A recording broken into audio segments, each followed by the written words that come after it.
Calazans em mais um vídeo.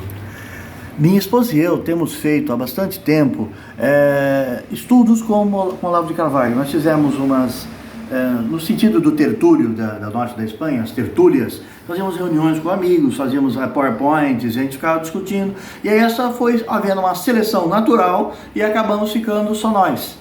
E uma ou outra pessoa à distância ou convidado que aparece. Então a ideia é tornar a obra do Olavo mais visual. Nós dois somos professores, os dois trabalhamos com imagem. A Ivani trabalha com fotografia, os dois trabalhamos com artes, e eu trabalho com história em quadrinho, com desenho, também com artes.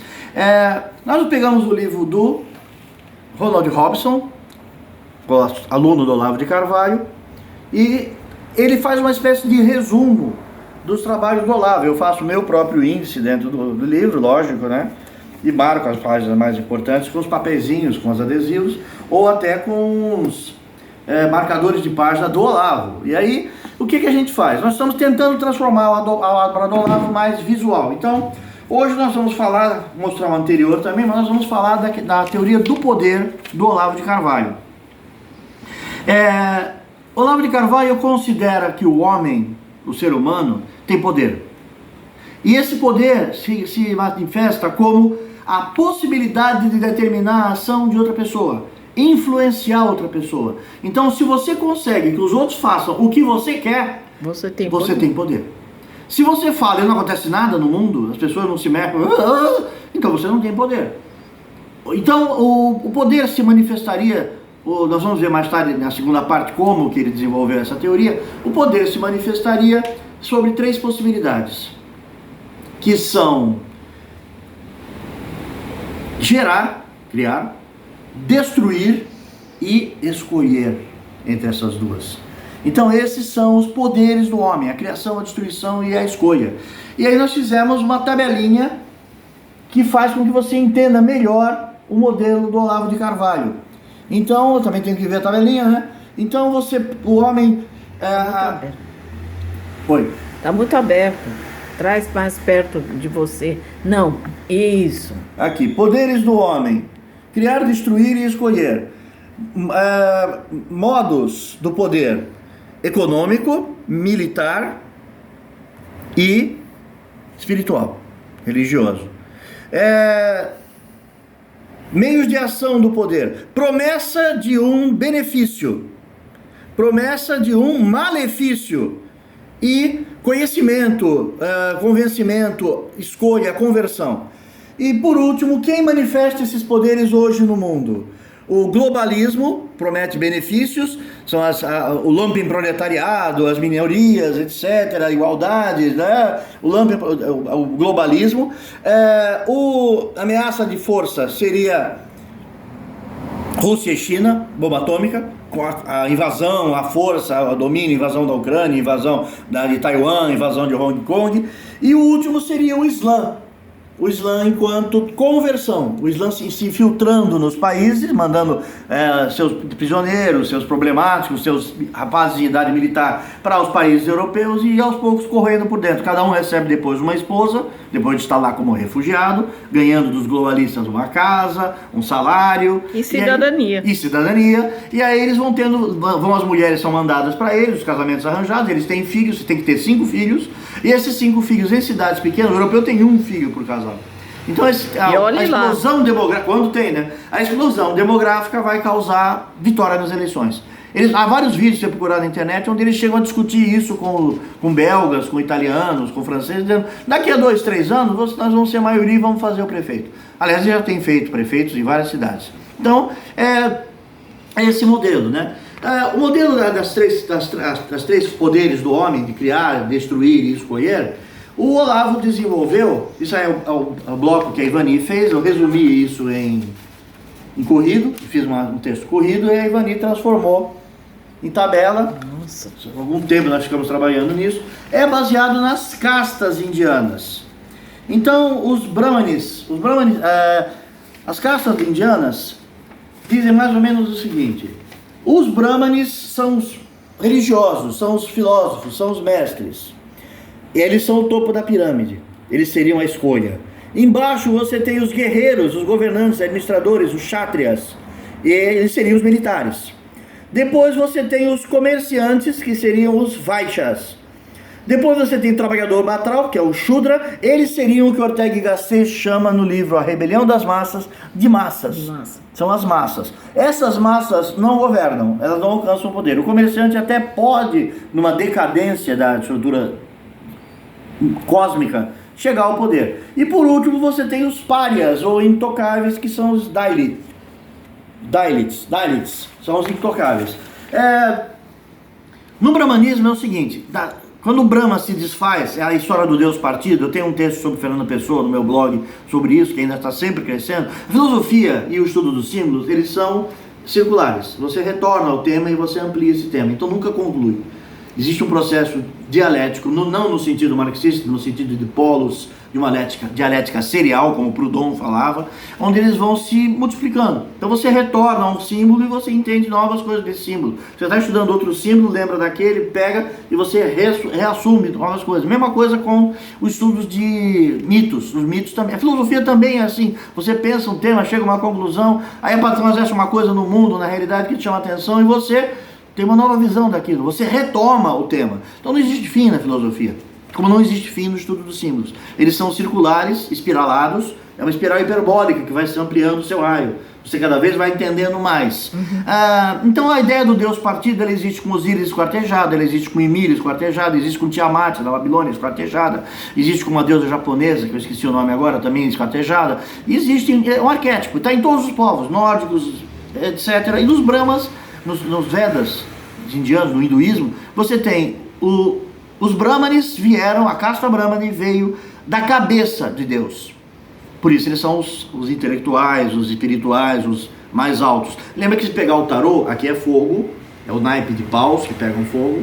Aqui é espadas, que é o naipe de espadas, o barulho da espada cortando o ar. Aqui é copas, que é águas. E por último as pedras são terra, ouros, são os naipes do baralho. Então os Brahmanes vieram da cabeça.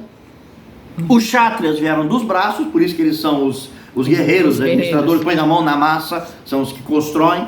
Então os que pensam, os arquitetos, os filósofos, os legisladores, os sacerdotes, são os Brahmanes. Lembra que a maioria dos Budas é Brahmane. Você pode pegar a história da Índia, inclusive você não se converte ao hinduísmo, você nasce numa dessas castas. Essa história de, vou me converter para o hinduísmo, vou ficar fazendo yoga, agora eu sou budista, não é bem assim. Não é mesmo? Não no budismo indiano. Meu nome hindu. Se você tem um nome hindu, isso não é bem assim.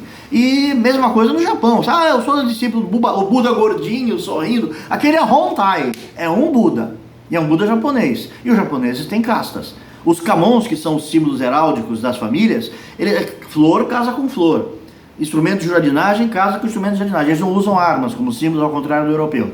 Então os japoneses também têm castas. E eles têm o omiai, que é o casamento arranjado. Omiai é um modo referencial, respeitoso de falar. São os casamenteiros que fazem, eles escolhem uma flor para casar com uma flor. Um instrumento de jardinagem para casar com instrumento de jardinagem, assim por diante.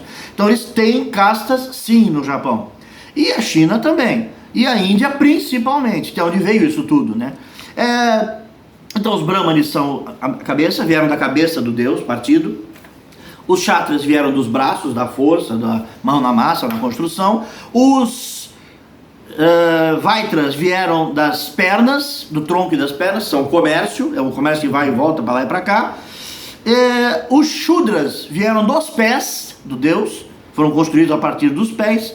E os Dalits são da poeira dos pés, que o negócio é bem, né? Eles são feitos do lixo, da poeira que estava nos pés, por isso que eles são os párias, eles são sem casta. E essa é a estrutura. Os Brahmanes vieram da cabeça do Deus, os Kshatriyas vieram dos braços do Deus, os Vaitras vieram das pernas e da barriga dos deuses, e os Shudras vieram dos pés, eles são as massas. Você podia fazer uma ilustração disso. Eu pensei nisso, mas que eu quero fazer essa ilustração com os outros deuses. Tiradentes é um deus partido. Os heterônimos de Fernando Pessoa é a alma de Portugal partida nas várias almas. A alma africana, Angola, Moçambique, a alma Timor, a alma Goa na Índia, a alma Macau na China. Minha pátria é minha língua, né? Sim, minha pátria é a língua portuguesa. É uma frase do Fernando Pessoa. Minha pátria é a língua portuguesa. Sim. Então, onde existe o lusofonia, minha alma está lá. Então, os heterônimos dele, que são 40 e tantos, não são 4. Se você for estudar, é um monte de heterônimo. Tem até heterônimo que só fala e escreve em inglês. Então são vários heterônimos que são almas portuguesas, alma partida, que é o Deus partido. Então, basicamente, essa é a ideia a nossa ideia era que você, num vislumbre, consiga entender a teoria das castas, a teoria das 3 poderes do homem, tirada das castas indianas, da revelação sagrada indiana, dos Vedas, Rig Veda. E aí, dando um print disso aqui, você tem uma tabela onde você consegue visualizar rápido a teoria política do Olavo de Carvalho e a aplicação que ele faz no mundo contemporâneo. Antes disso, a gente fez um outro, que é a teoria cosmológica, é a astrologia medieval. A Ivani, que conhece mais a astrologia do que eu, a minha esposa, desenhou isso aqui, eu desenhei a lápis, eu desenhei a caneta por cima, onde você vê o homem no centro, está em cima do Brasil, lógico, sempre parte de você, a pessoa, eu sou o centro da minha observação, porque eu estou aqui dentro da minha cabeça e pelos meus olhos eu vejo o mundo, então eu sou o ponto de partida. Há rituais sufi, onde você dança apontando para fora, dizendo Deus, Alá, Alá, Alá, Deus, Deus, Deus, e você gira, gira, gira, gira, e em certo ponto você está apontando para si próprio. A mão, na verdade, parece que você é o Deus, então você se identifica com Deus. O modo de você... A partícula divina, né? A partícula divina, temos... O modo de você evitar isso é a mística de São Francisco de Assis. Você coloca a caridade para o outro, senão você começa a se achar, né? Sim. O grande problema é você se achar Deus. Então, o Sufi tem alguns problemas no Islã e em outras místicas também, que acaba a identificação, o amor a Deus, a identificação a Deus, chega tanto que você começa a pensar que você é Deus. Você não é. Você pode abrir o seu coração para que Deus habite nele, para que Deus seja feita a tua vontade, amém, né? A vontade de Jesus seja a minha vontade, mas não é eu ser Deus. Talvez por isso que o iluminado, né, ele volta a ser o simples pescador, né? A humildade porque você venceu o seu ego. Você venceu, o ego é o usurpador do trono de Deus no seu coração. Então você reencontra o seu ego aliás, você tira o seu ego e reencontra o espaço para Deus através da humildade, onde você se é humilde. Eu sei que eu não sou nada. Eu não criei esse mundo. Eu não sou imortal, não sou super poderoso, não saio voando. Então eu sou um nada. Deus é. Eu sou a graça de Deus. Eu respiro porque Deus quer que eu respire. Eu vivo porque Deus quer que eu viva. Então é a aceitação da bondade de Deus. Então é somente você sentindo isso. Aí o gnóstico, a gnose, como a gente chama, os cátaros, que não é um tema muito agradável, mas ela é exatamente o contrário. É o Deus mau, o demiurgo. É o Deus mau. O Deus que odeia, Lovecraft é isso. Toda a literatura de Lovecraft vem desse esoterismo distorcido, onde Deus é mau e Deus me tortura, então eu me revolto contra Deus. Então a revolta contra Deus, a revolta contra o pai, a revolta contra o rei, agora a revolta contra o sacerdote, a revolta contra Deus, é a revolta contra a estrutura de onde você veio, que são seus pais, é seu pai, sua mãe. Então, ele fez esse aqui, que é a primeira coisa que você percebe é o céu, né? Do Timeu de Platão, o Timeu fala do Timeu, avô dele, que ele tem o mesmo nome, onde ele visitou uma cidade da Ásia e ele descobriu que a cidade tinha o nome da deusa do amor. E à noite, quando foram mostrar para ele no céu, mostraram a Vênus, o planeta Vênus. E aí ele falou, eles dão um nome diferente, chamam de Star, mas é a mesma deusa, é o mesmo planeta. Eles só dão outro nome para o planeta. E ele chega a falar no Timeu, o Timeu é o rapaz no livro Timeu, que os deuses, ele é astrólogo também, como pai, como avô. E ele fala que os deuses são redondos e eles fazem órbitas no céu. Eles dançam no céu. Mercúrio é muito rápido, Júpiter é mais lento. Então eles falam dos deuses como bolas no céu, esferas no céu. Então, lembra que Aristóteles mediu o chão, então eles sabiam também que era um planeta redondo. Mas já aqui não fala na Suma, que a Terra é redonda, na Suma teológica medieval. Então aqui no meio você tem o homem em cima do Brasil, e aí ele vê... Quer você explicar? Vai falando, fala. As casas. Ai, peraí. Mas rápido, para não ficar longo. Tá. Para não ficar longo, rapidamente. Então, assim, a primeira coisa que você vê... É que eu não enxergo, não consigo filmar. Fala mais alto. Você vê os corpos celestes, né? Então, assim, que são planetas e mais a Lua e o Sol, né? Que são as coisas mais identificáveis. São esses símbolos aqui, são os planetas. Sim, aqui, ó, Júpiter, Saturno, Lua, Sol, aqui tá Vênus, o Sol. O Sol tá aqui. Vênus, etc, né? Mercúrio, Marte e tal. Aí, assim, para além deles, né? Eles Tem as você tem constelações. as constelações, são grupos de estrelas que aí os antigos formavam imagens, né? Ares, Touro, né? Que é o signo. A maioria deles são animais, né? Porque por isso zoodial. Disco dos animais, zoodial. Exatamente. Né? E para além dele tem, além dessas constelações, né? Você tem as estrelas fixas, as estrelas que estão mais distantes. E na astrologia medieval, né? Depois das estrelas distantes. Aí você tem o céu. Os céus dos anjos, os coros dos anjos, são acho que 9 que coros.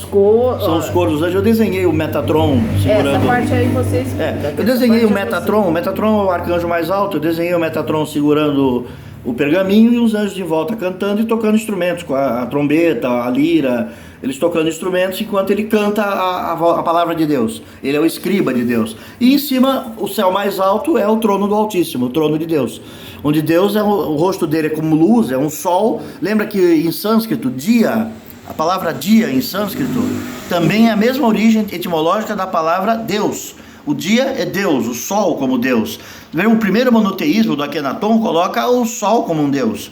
Então, Atom, o sol, o disco solar. Então, a luz, né? A luz, o sol, a luz contra a treva, a noite e as trevas. Imagina quando não havia cidade, não havia luz, você numa caverna com uma fogueirinha acesa, como devia ser o céu de estrelas.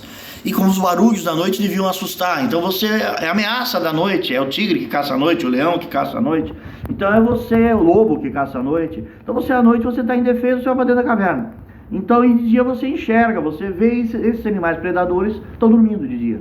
Então é Deus como o dia, o Deus bondoso, o Deus, le bon Dieu, o bom Deus, o coração sagrado. Então o trono do Altíssimo, os coros de anjos e os céus, são a estrutura da visão medieval. Ou seja, numa única imagem você entende isso, entende todo o processo da cosmologia medieval. O que é interessante é que eu publiquei isso no meu blog e marquei para o Pinterest.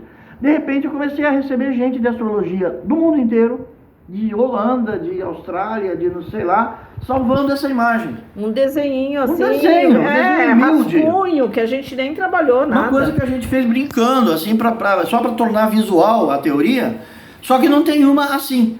Seria mais detalhado se eu fizesse os 9 cores, mas aí ia ficar enorme o desenho.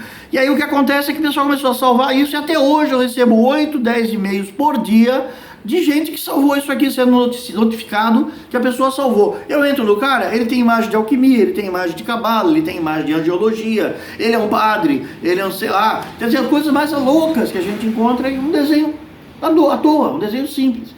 Então, porque é aquela coisa, né? Nas estrelas tá escrito, né? A mensagem de Deus total tá lá. Sim, a carta astrológica é uma carta que Deus fez para você. No dia que você nasceu, a posição das estrelas está dizendo o plano de Deus para você.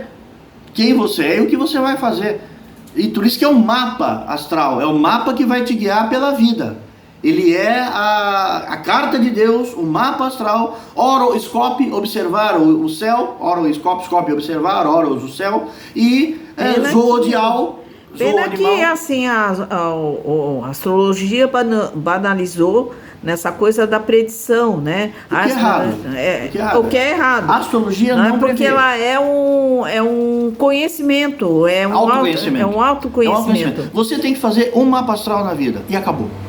Eu, no começo que eu comecei a mexer com isso, quando eu era adolescente, eu fiz um mapa astral com uma moça, ela fez um monte de explicações pra mim e tal. O seu, você tem que fazer o seu. Eu fiz um mapa astral. Aí, passados uns anos, conheci uma outra moça que fazia, normalmente mulheres gostam de astrologia.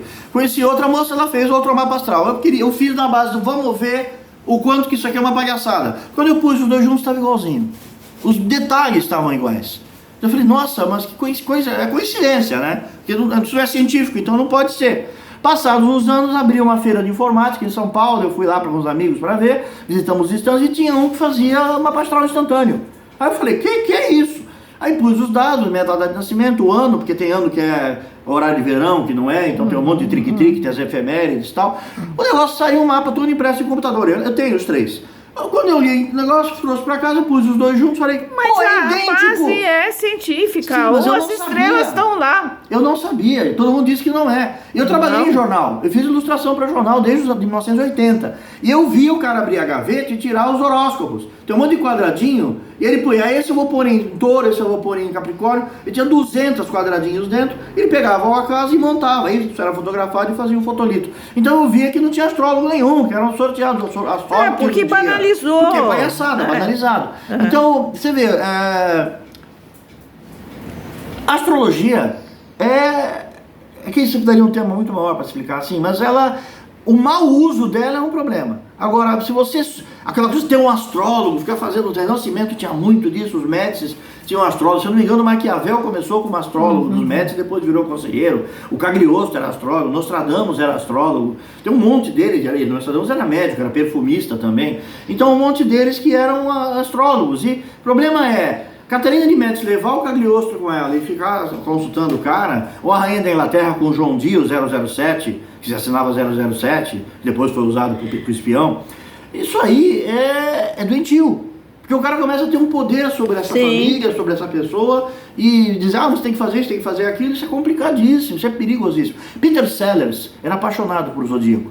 É o cara que fez Pantera Cor-de-Rosa, um ator inglês, a original. Aí o Peter Sellers resolveram manipular ele, queriam que ele fizesse um filme com Black Edwards. E aí o Black Edwards pagou o astrólogo dele para mostrar para ele que ele iria encontrar uma festa, iria encontrar um cara, uma pessoa que as iniciais vão ser B-E, Black Edwards, B-E. E aí essa pessoa ia mudar a vida dele. Aí ele foi na festa, tá, o Black Edwards lá, vou me apresentar para ele, ele vai fazer o meu filme Pantera Cor-de-Rosa. E aí quando eles estão no meio disso, aparece uma loira, acho que do norte da Europa, não lembro de onde, Brick Ekland. Brick Ekland, uma loirona. O Peter Sellers, quando falou como é que são suas iniciais, como é que escreve Ekland, ela é com E. Ele, venha cá. Casou com ela. Vem cá, meu bem. Sim, era ela. E. O cara falou, casou com ela. Nossa. Mesmo assim, anos depois, o Black Edwards conseguiu convencer a ele fez o Pantera Cor-de-Rosa. Ou seja, você ficar supersticioso, você se torna vítima desse tipo de manipulação. É um casinho à toa, mas é emblemático do perigo disso. Então é isso que a igreja combate. Pedro, você não vê futuro. Você vê um traçado. Segundo, astra inclinam, não necessitam. Os astros te inclinam, mas não obrigam. Não é necessariamente você vai fazer aquilo. Você vai ter uma inclinação para isso, mas isso depende de você. Aí tem a coisa dos tipos, colérico, biliar, fleumático, que também esses biotipos, que isso é Hipócrates, é Galeno, é medicina antiga. Se pegar essas tipologias também influenciam. Então tudo é um pool, é um composto. E a astrologia vai se relacionar aos metais, que é a alquimia, os metais vão se relacionar aos sais, às coisas. Você vai ter um monte de coisas saindo disso. E a gente vai ter que encerrar. Então é isso, um abraço para todos e a gente se vê nos próximos vídeos que ele está falando demais. Tchau!